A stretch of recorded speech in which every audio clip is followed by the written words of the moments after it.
Hey folks, it's Marvin Cash, the host of The Articulate Fly.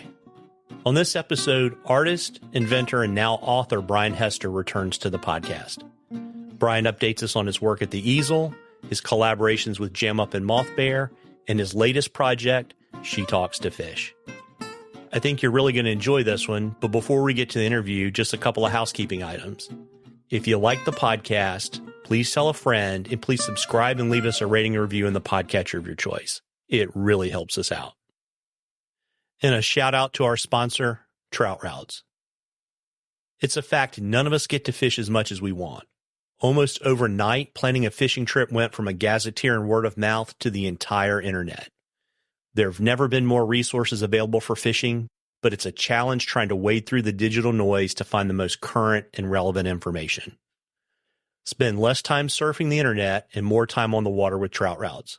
With over 350,000 access points mapped across 50,000 trout streams and much more, Trout Routes has all the data you need to help you make the most of your time on the water. Where I fish in southern Appalachia, figuring out how to get off the water can be as important as finding it in the first place.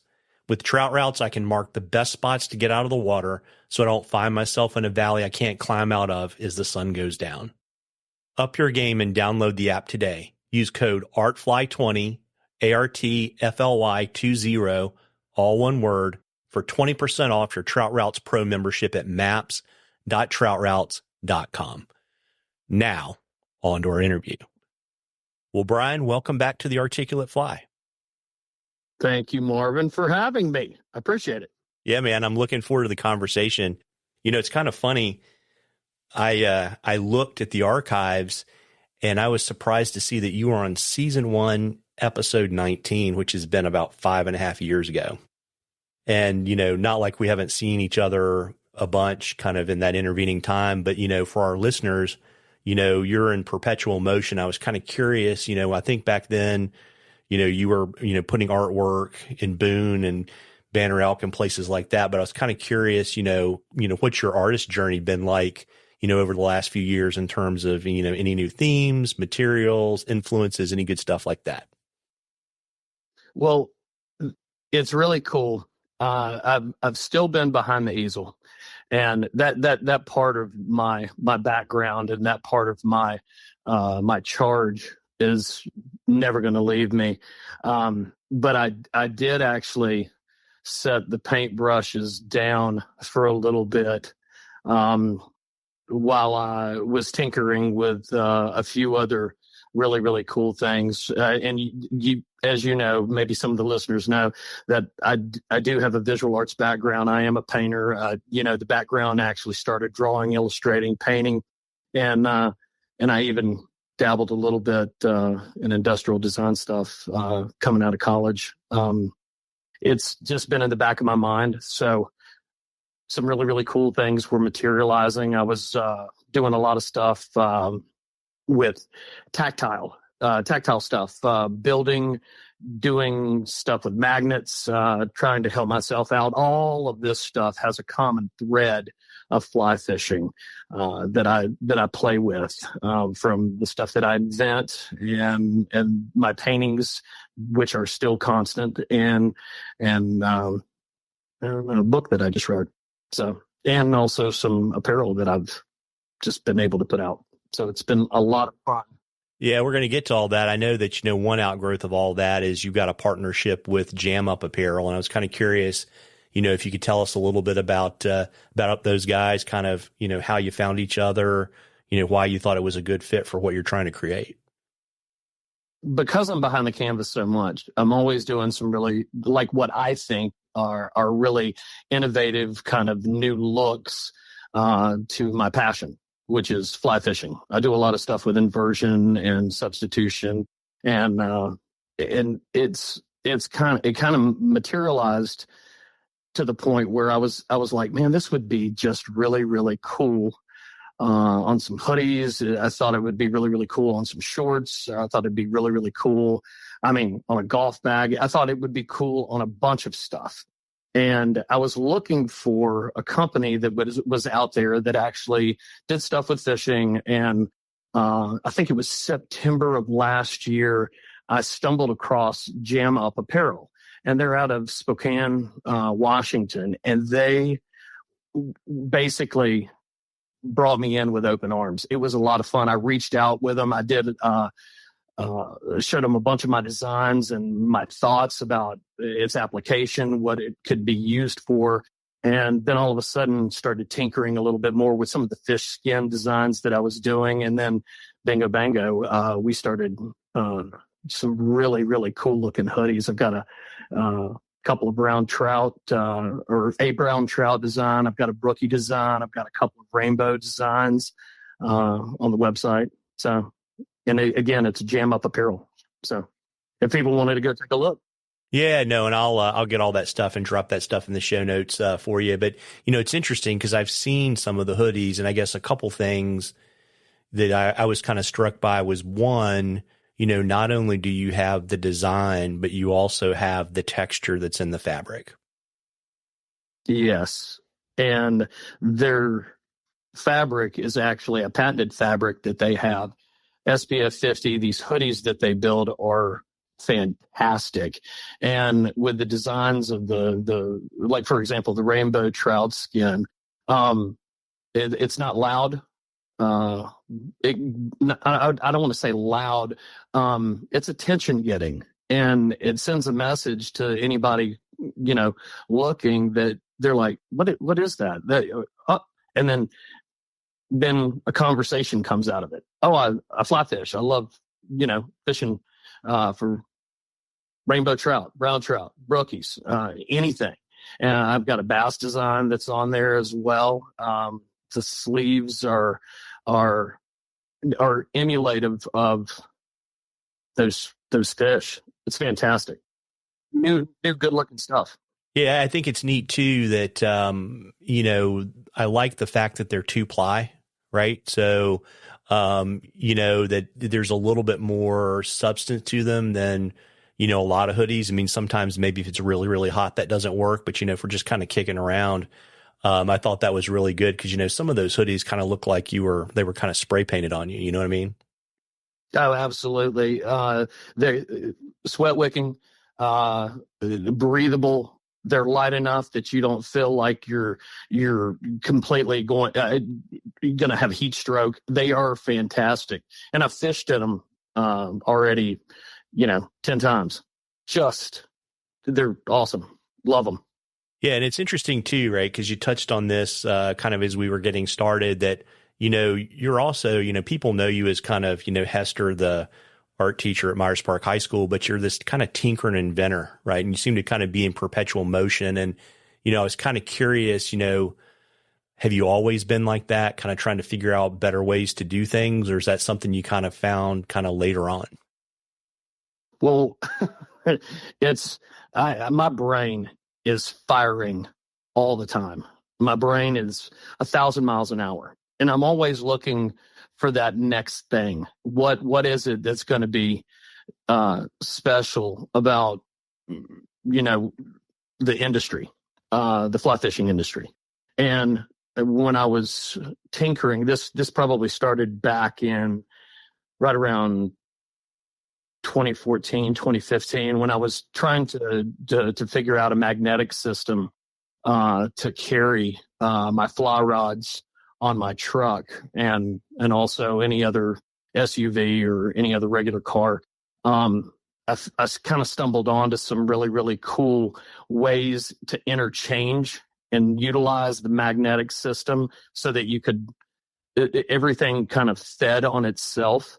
And then all of a sudden, that tinkering with the rod carrier kind of materialized into new ways to carry my flies on my person. Like I can carry it on my cap. I can carry it on my chest. I can carry it on my hip. I can carry it anywhere.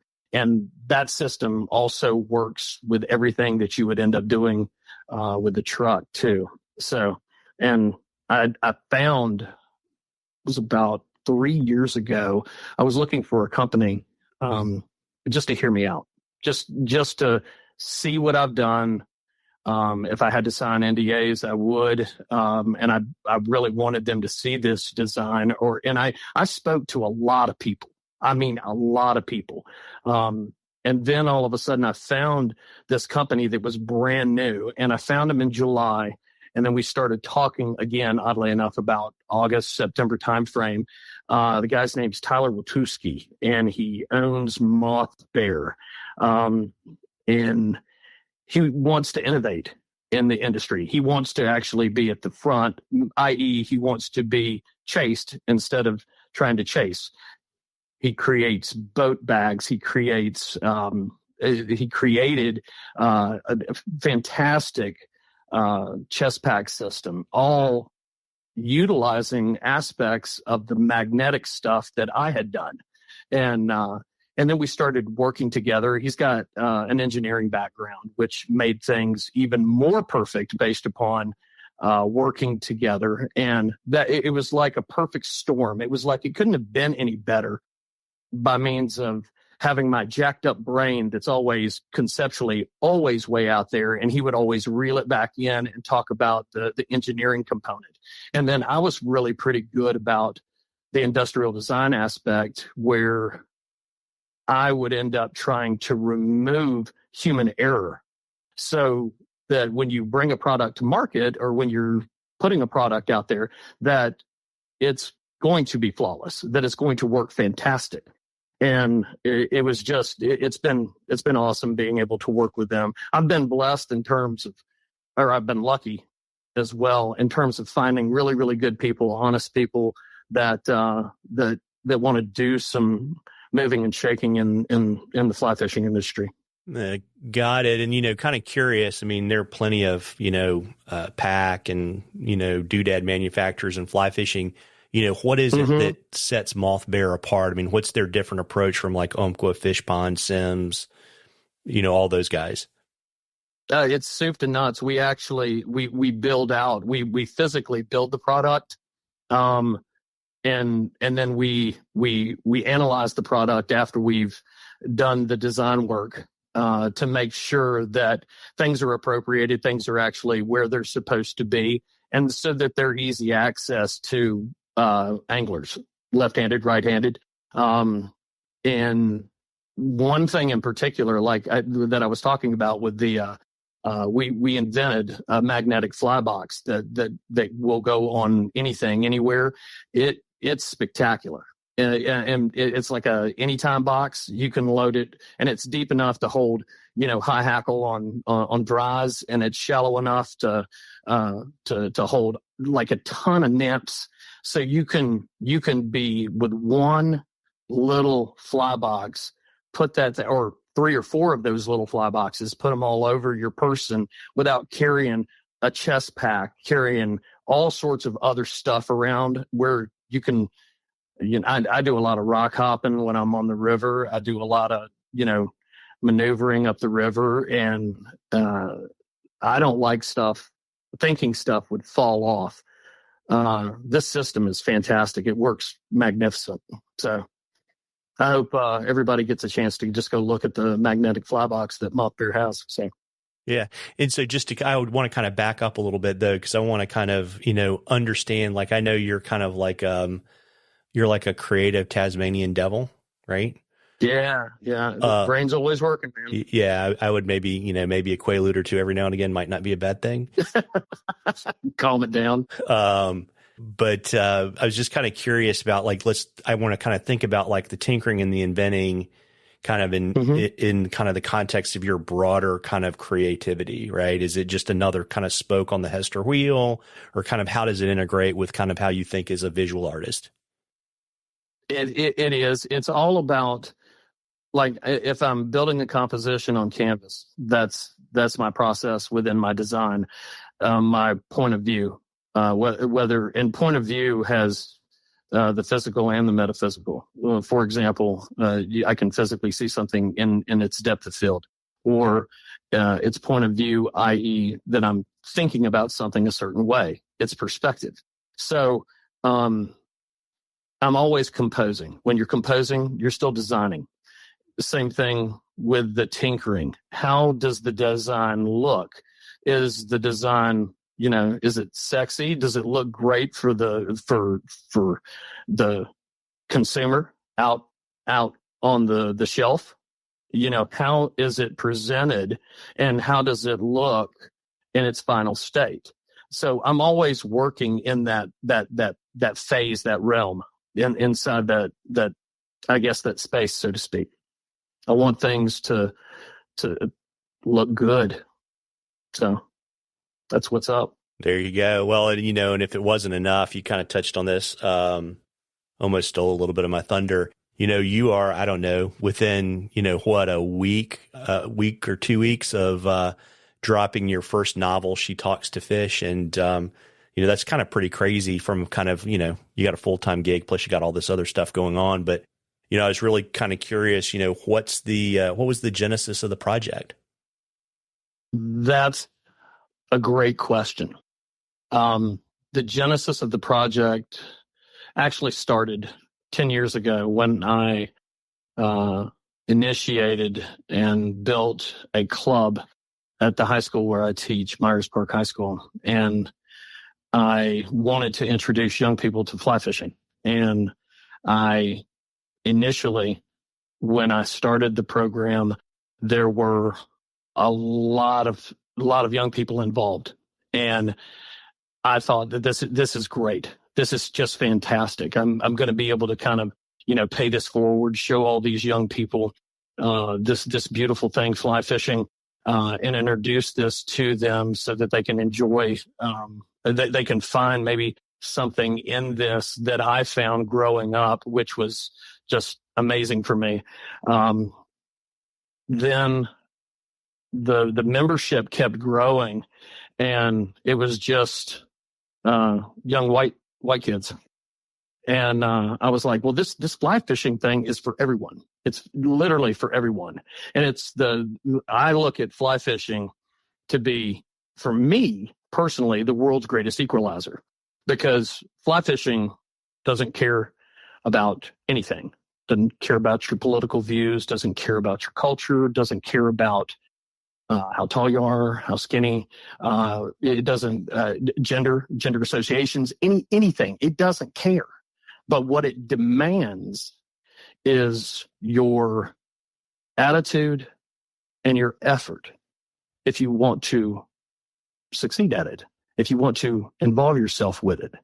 And those lessons that I've learned from fly fishing, if I could actually give that to the kids, that was the biggest plug. Well, fast forward, I started to get a lot of young women involved with fly fishing. And then my charge became to get more young women of color fly fishing. And then all of a sudden, more young women started holding seats on in the organization that I had, as far as president, vice president, secretary, treasurer. And they became more involved. And when you start talking about beautiful stuff like this, when young people are involved, and other young people are like, what are you doing? Well, I'm in a fly fishing club. You ought to come try it. And then they let their guard down a little bit, and then they come out and try it. And then all of a sudden it just starts there's a swelling, so to speak. And beautiful things happen from that. And that's the inspiration for, my journey in getting things started with this, with the novel. Yeah. I mean, so when did you have the light bulb moment? Hey, I want to write a novel about this. It started as a story, and in my brain, I'm thinking, this is a cool story. And because, again, I'm always creating, I was like, this is a really, really awesome story. I even ran it by my wife, and she's like, this is really an incredibly cool story. So I thought, I don't know. I just took a shot in the dark. I called my cousin, and she's a screenwriter, and she's a 3-time author, and she's an English teacher. And she took the story and helped me put it in a script form. And then I started sending to different production companies and then also some studios to see if I could get some bites on unsolicited scripts, and didn't get anything. Nothing happened. So I just kind of tabled everything for 2.5 years, almost 3 years, and then I had this epiphany. I was like, well, this story is so good. Let's it's a really solid story. It's like a tree. I'm going to go ahead and put the leaves on the tree and then put the ornaments on the tree. So I just started writing. So I called my cousin again. She said, absolutely not. I'm not doing it. And then reluctantly, I wore her down enough. And then she finally bought in. And here we are, legitimately, I think it's like 4 years later. It was all the way through COVID, or at least in the initial phases of COVID, all the way to right now in terms of finishing this beautiful story. Yeah, that's pretty neat. And so give us a brief overview of the novel. It's about my main character. Her name is Maya Jones. She's a young African-American female that grows up in Boone, set in the mid to late 80s. So if you were a woman fly fishing in the 80s, that was a bit of a rarity. But if you were black and fly fishing in the 80s, you kind of like a unicorn almost. So I wanted to authenticate it that way, where I was able to be at the front. I wanted this to be something that was new and innovative and incredibly creative, where people could actually go, wow, this is absolutely brand new. I've never heard of anything like this. This story is fantastic. And Maya Jones actually encounters and defies everything from stereotypes, bigotry, defies nature and weather, defies death with immeasurable perseverance. And I just felt as though that the story, with all the young women that I had in my club, it was time to actually say, okay, melanin shouldn't be something to inhibit an opportunity. And I want the world to be able to see the beauty of what this young woman, my main character, Maya Jones, encounters, perseveres through, and then ultimately how the end of the book, kind of how things culminate. It's just spectacular. I don't want to give any more away. I just want people to put their hands on the book and give it a read. And it's a true book, Marvin. It's a true book about fly fishing. Yeah, it's a fiction novel, but it's a true book about fly fishing. And if you're an angler and you read it, it'll resonate with you. And even if you're not an angler, you don't care anything about fly fishing, it'll resonate with you. It's inspiring, empowering, and you'll leave knowing and feeling like you belong in any scenario. It's fantastic. Yeah. And it's interesting. I mean, you are not female and African American. So I'm kind of curious, how did you feel comfortable that you could tell Maya's story authentically and respectfully? I knew being a white author with a young black narrative that grows up, I knew that probably would end up being a bit of a hurdle. But I also felt as though that the story has never been told. It's never been it. Let me go back. I knew, again, like I said, that I was going to end up running into some obstacles as far as that aspect might be concerned. And I wanted to remove that because the amount of research that I did for this book, i.e. the 8 years spent making everything perfect, making everything right, making all the puzzle pieces fit. I had 16 women as beta readers. My research was just immeasurable. Again, it was, I constantly was referring to friends and also people that had nothing to do with fly fishing or understanding anything about fly fishing, to help make sure that the voice and the Southern voice was right. And I feel good about it. I feel positive about it. And I got a little bit of pushback. I reached out to some individuals that said there's no way that I could do that. And, I'm not a quitter. So I think that don't judge a book by its cover. That's going to be my mantra. Well, there you go. And, it's kind of interesting, right? So your day gig is you're a visual arts teacher at Myers Park High School. And, that is, my mom's a retired public school teacher. And so I know kind of what a grind that can be, right? Because the day doesn't end at 2 or 3 o'clock. You're grading papers and doing stuff. And so, I was kind of curious, how did you find the time to craft your first draft?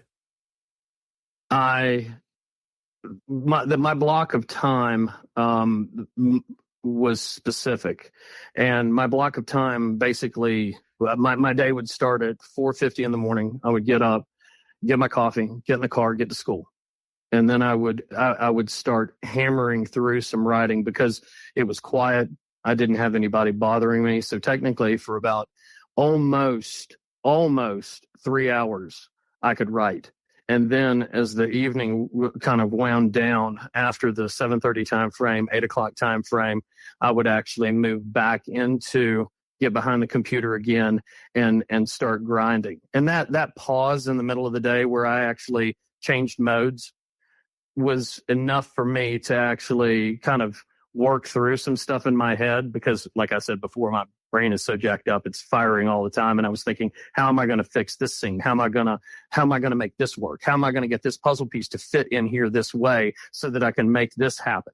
And that was that space of time in the day, even amidst of, preaching the gospel of the visual arts, and so basically to answer your question, the long version, early mornings and then late evenings. It was a grind, and the last 4 years have been even tougher. So being an author is no joke, man. No joke. So were you doing that, Brian, pretty much every day, or were you kind of doing that in spurts? That was without question an everyday thing. It was weekends. There wasn't a break in time. Every day I was doing some form of writing to further myself. There was a lot of back and forth with my co-author, my cousin. So it was a grind. Yeah. And you mentioned her. And I mean, so, people may not have known she, your cousin was your co-author. And I'm kind of curious, how that worked to kind of go from the first draft to the finished manuscript. I mean, did you kind of bang out the first draft yourself and then you guys kind of iterated it, between the two of you, or how did that process work? From the movie script, there was a foundation. And once we had that foundation, and Barb said, yes, I will do this with you. I'm going to go down this rabbit hole with you. She basically started to take the movie script in terms of its foundation, and she started putting the Tetris together. She started putting the puzzle pieces together, and basically she planted the seed.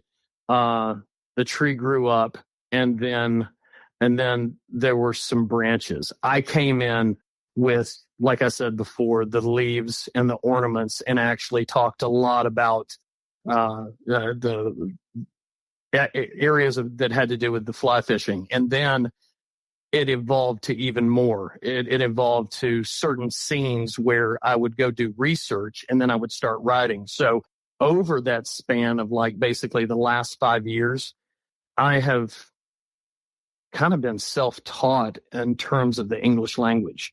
And the English language is a bitch, man.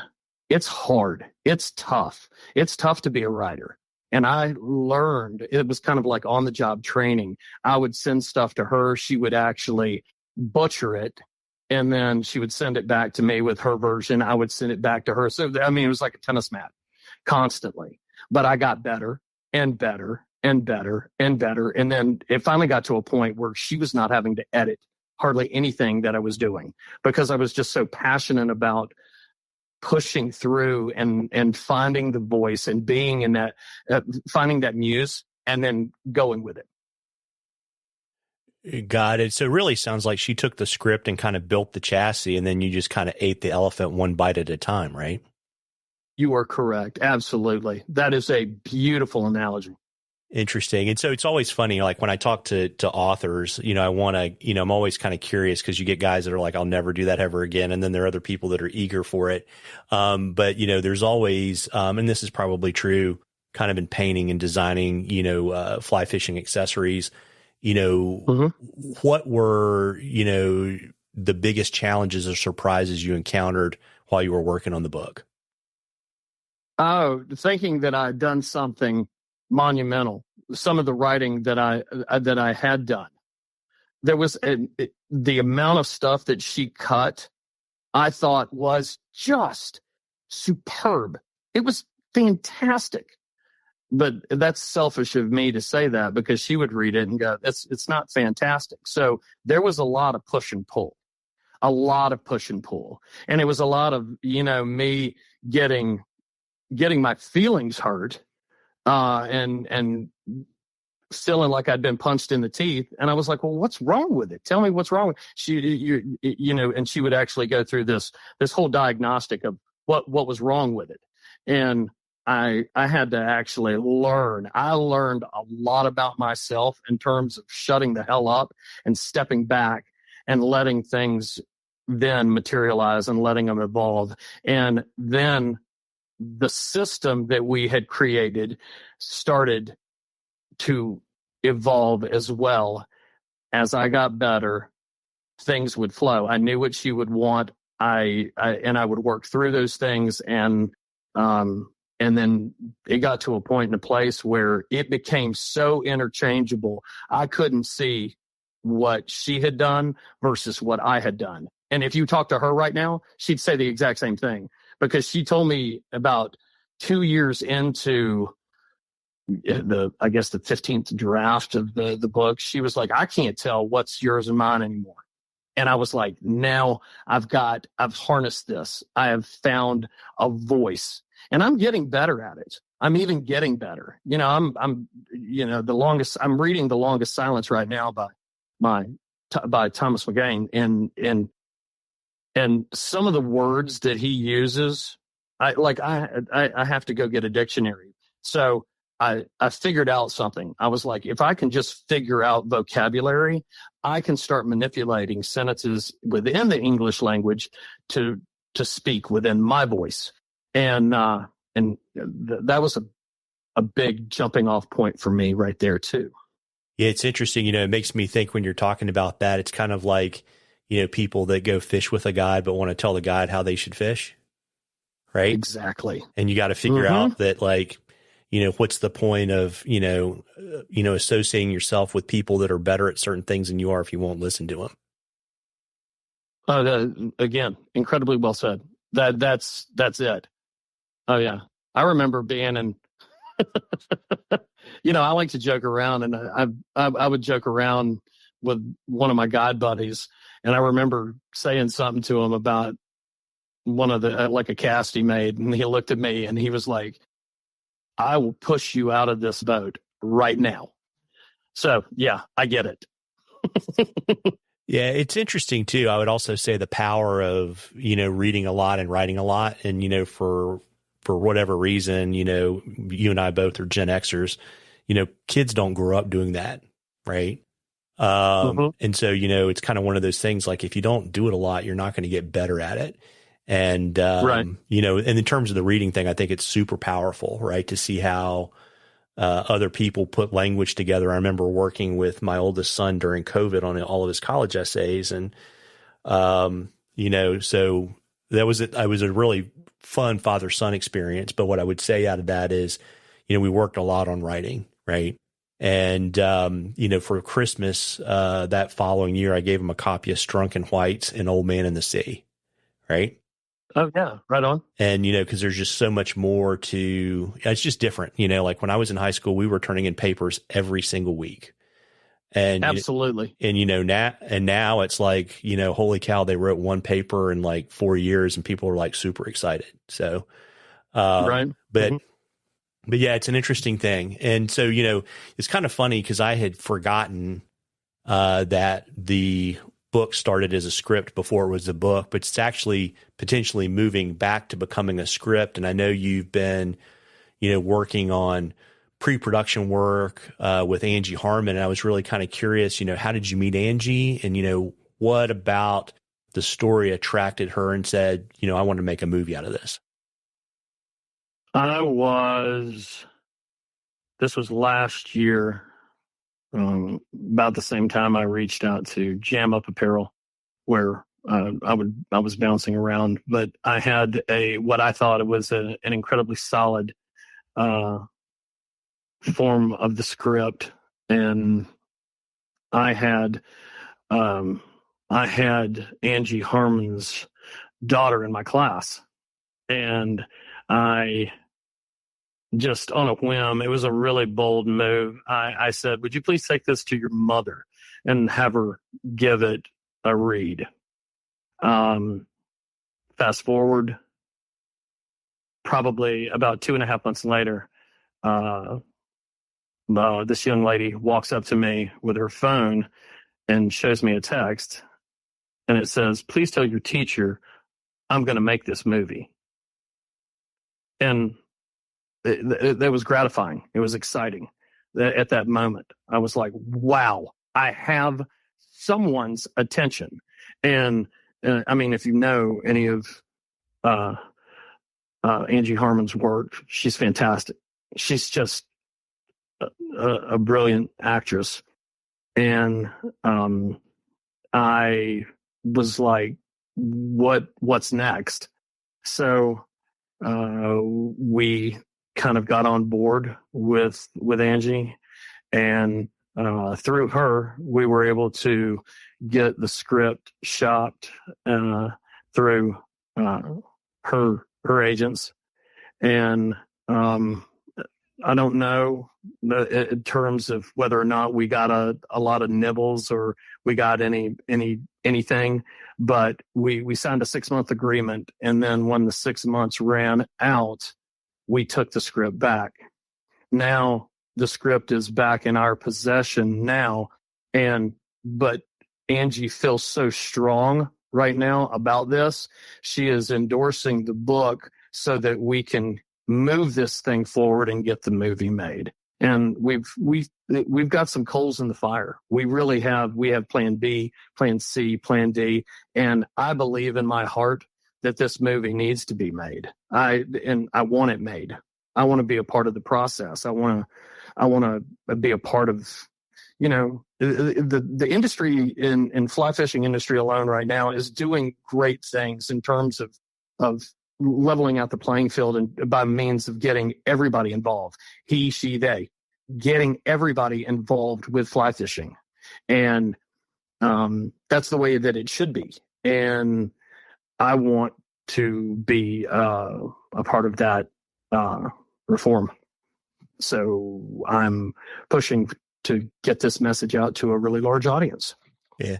And it's interesting too, right? I mean, in terms of, taking the shot and, reaching out through your student. But I mean, I think that's from a life journey perspective, particularly if you're like us and you have a few more miles on your tires than the average bear, to coach younger people, or really anybody at any stage of life, to be more willing to put themselves out there, because it's so incredibly rare for anything good to happen if you play it safe. Right. Absolutely. Completely agree with that. 100%. Yeah. And I imagine that flows into your art as well. Huge risk taker. I didn't want to hold back. And I've been able to finally get myself to a point, given the fact that I'm 55 now, that first of all, if I don't know the answer to something, I'm going to ask a question. Number two, I want to finish what I start.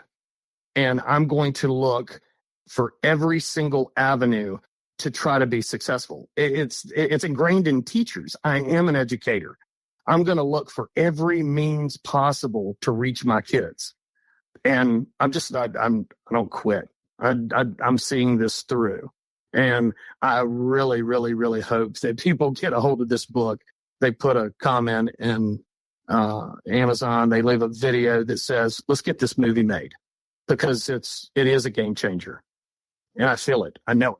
Yeah. And so, to, put a little meat on the bone there, when will readers be able to get their hands on a copy, and where can they get one?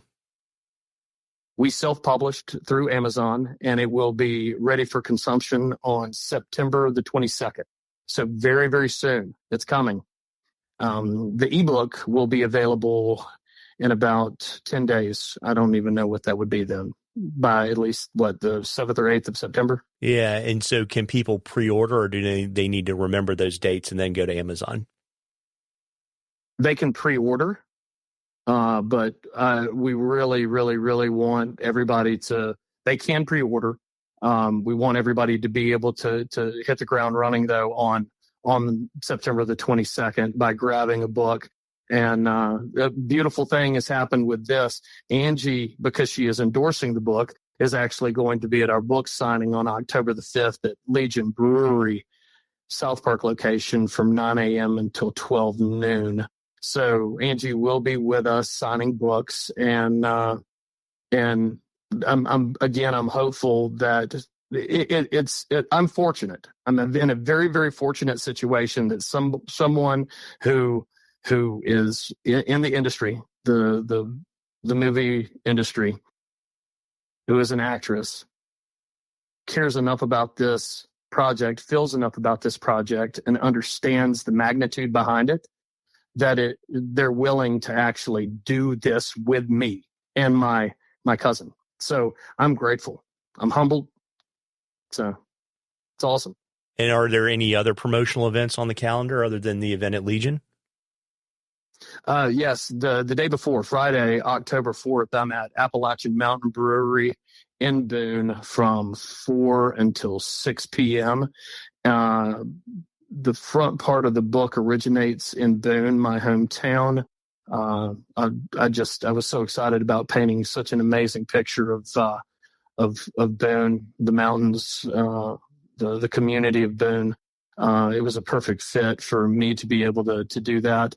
And I'm grateful that I get a chance to go up there and do a book signing. I hope there, 1,000 people up there ready to pick up the book. Then again, like I said, the very next day we'll be back home at Legion Brewery in Charlotte, and Saturday, October the 5th. Did I say South Park location before? I might have. Anyway, 9 a.m. to 12 noon. And then later that afternoon, we will be at Angry Ales selling the book for the Appalachian State versus Marshall viewing party. Got it. And is there a website or social media feeds for the book? Yes. It's www.shetalkstofish, all one word, shetalkstofish.com. And you can subscribe to get updates. You can also see the events calendar of all the signings that we have coming up. And then you can get updates on, how we proceed in terms of trying to get people's attention to hopefully make this movie. Yeah, and I will drop a link to that in the show notes. And before I let you hop, is there anything else you'd like to share with our listeners? Well, first of all, I want to thank you for giving me the time of day. I'm grateful, and to all the listeners out there, give it a chance, give it a read, and then share the book. Tell somebody that they need to go grab it from Amazon. I'm hopeful that that this will resonate with you, and I'm hopeful that this platform actually kind of, in a way, changes the landscape. So I appreciate it, Marvin. Oh, you bet. Anytime. My pleasure. And, Just kind of curious, as busy as you've been kind of burning the creative candle at both ends, have you been able to get out and whack a few fish? I have. I had to have some boots on the ground for the back half of the book deals with Montana State University as well as Bozeman.